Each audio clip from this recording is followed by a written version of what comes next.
मोहन कोड़वी, इनका सवाल है कि अगर लड़का और लड़की एक ही गोत्र के हो या फिर उन दोनों का कुलदैवत एक ही हो तो उन लोगों में आपस में शादी नहीं करनी चाहिए। इस बात में कितना तथ्य है? अभी हमारी काफी परंपरागत मान्यताएं हैं, अलग अलग ढंग की मान्यताएं हैं, और अलग अलग प्रदेशों में, अलग अलग प्रांतों में, अलग अलग जिलों में अलग अलग मान्यताएं हैं।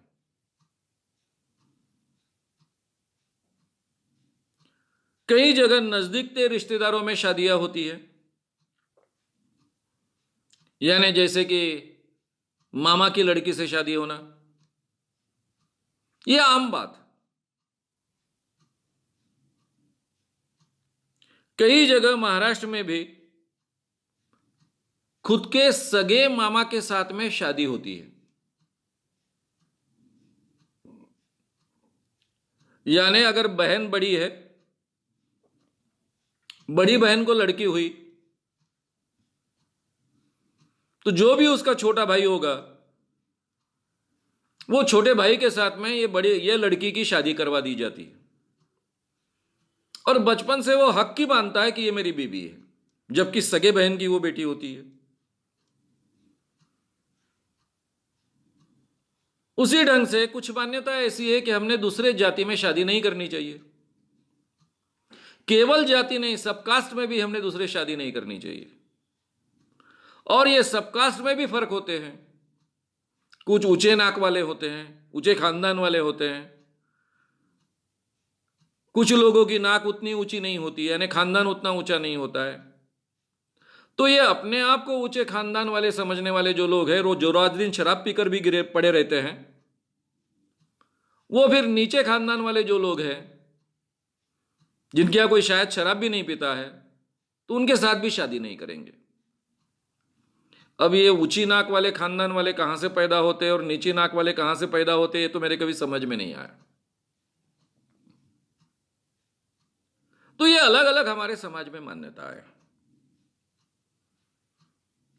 और इनमें से काफी मान्यताओं को कोई भी आधार नहीं है। आज के जमाने में हमने साइंस की दृष्टि से ही देखना चाहिए। अब इसमें कितना तथ्य है? पहली बात तो केवल इतना तथ्य है कि अगर बहुत नजदीक के रिश्तेदारों में शादियां होती है तो खास कर लड़कों में, पुरुषों में जो जेनेटिक डिजीजेस होते हैं उनका प्रमाण बहुत बढ़ने की गुंजाइश होती है। अगर शादियां बहुत नजदीक के रिश्तेदारों में नहीं होगी, जिनके प्रत्यक्ष डीएनए के संबंध है, ऐसे रिश्तेदारों में नहीं हुई, तो ज्यादा बेहतर है। कम से कम हेरिडिटरी बीमारियां होगी, बच्चे ज्यादा तंदुरुस्त निर्माण होने की गुंजाइश बढ़ेगी। बस इतना ही तथ्य है। तो मुस्लिमों में सगे चचेरे भाई बहनों में शादी होती है,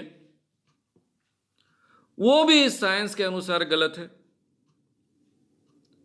सगे मामा के लड़की के साथ में शादी होती है, वो भी उतना ही गलत है, क्योंकि उसमें उतना ही डेंजर है जितना चचेरे भाई बहन के साथ में शादी होती है।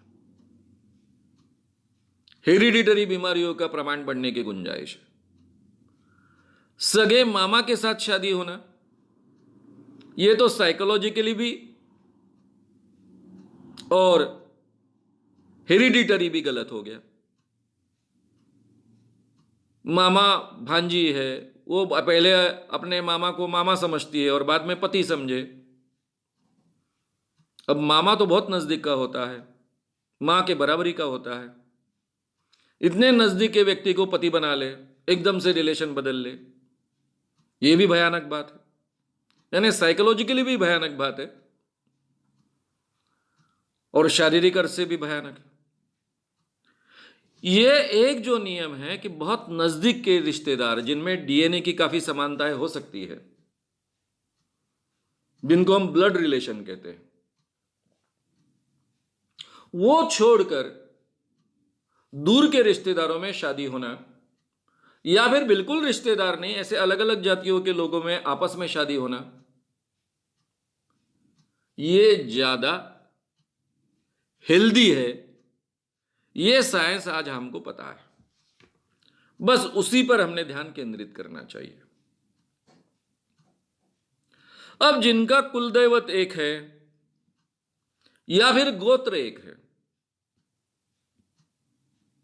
शायद उस जमाने में इस गोत्र में बहुत कम लोग थे, इसलिए उनकी आपस में शादियां नहीं होनी चाहिए, ऐसी मान्यता आई कुछ हजार साल पहले। लेकिन इतने सालों में उस गोत्र में कितनी पीढ़ियां गुजर गई है, हजारों सालों में, हर 100 साल में 6 पीढ़ियां बदलती है, 5 पीढ़ियां बदलती है, 5 जनरेशंस बदल जाती है, तो 500 जनरेशंस के ऊपर बदल गई, हजारों जनरेशंस बदल गई। उसके बाद भी ये नियम अमल में लाने की कोशिश करना, इसको कोई मतलब नहीं होता है। अब कुछ जगह ये नियम होता है कि एक जाति के लोग एक गांव में जो होते हैं वो आपस में शादी ना करें। अब इसके पीछे का कारण शायद ये हो सकता है कि आपस में एक दूसरे के साथ में बहन भाई जैसा रिलेशन हो, उसमें कोई सेक्सुअल गड़बड़ी ना हो। यहां तक कि मान्यता जो पहले थी हो सकती है, लेकिन आज के जमाने में इन सब चीजों की बिल्कुल आवश्यकता नहीं है। नजदीक का ब्लड रिलेशन में शादी ना हो, इतना केवल साइंस देखा जाए। फिर और कुछ ऐसी चीजें हैं, सिकल सेल की बीमारी है। अगर सिकल सेल की बीमारी है, पति में पत्नी में दोनों में है, तो होने वाले बच्चों में सिकल सेल की बीमारी बहुत ज्यादा बढ़ सकती है, जिसके कारण उनका जीना दुभर हो सकता है। ये जो कुछ फिजियोलॉजिकल कारण है, तंदुरुस्ती के रिलेटेड जो कारण है, हमारी बीमारियों से संबंधित जो कारण है, उनकी जांच होनी चाहिए, उसके बारे में हमने जागरूक होना चाहिए।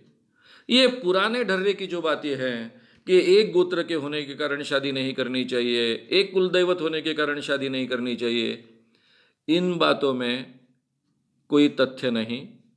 एक ही जाति में शादी करनी चाहिए, इस बात में जितना तथ्य नहीं, उतना ही तथ्य इन बातों में भी नहीं है। अगर आपको ये वीडियो पसंद आया हो तो उसे ज़रूर लाइक करें, लोगों में ये अवेयरनेस फैलाने में हमारी मदद करें। वीडियो को ज़रूर शेयर भी करें। तो हमारे YouTube चैनल शाम मानव को विज़िट करें। ऐसे सारे वीडियोस का आनंद लेने के लिए हमारे चैनल को सब्सक्राइब करें। उसके लिए सब्सक्राइब बटन दबाएं। नए वीडियोस का नोटिफिकेशन पाने के लिए बेल आइकन दबाएं।